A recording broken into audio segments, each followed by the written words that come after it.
کعبه را کردم ویدا و دل نمیکندم از او.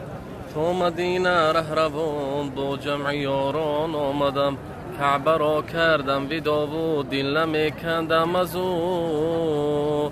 تو مدینه رهروان با جمع یاران آمدم.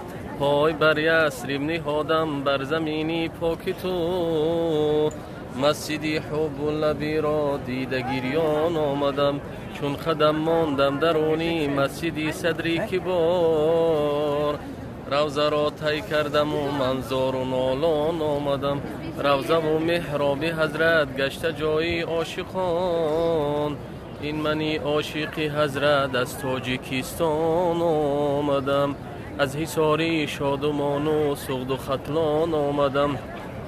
در فراقش چون بلال افتان و خیزان آمدم. یک دعا گو بهر خلقی تاجیکستان آمدم. دردمندم یا الها بهر درمان آمدم. اللهم صل و سلم و بارک علیه. خداوند همگیتون به همین زیارت خانه خدا و صلوات فرستادن نزد روضه پیامبر خدا صلی الله علیه و سلم با نصیب بگرداند.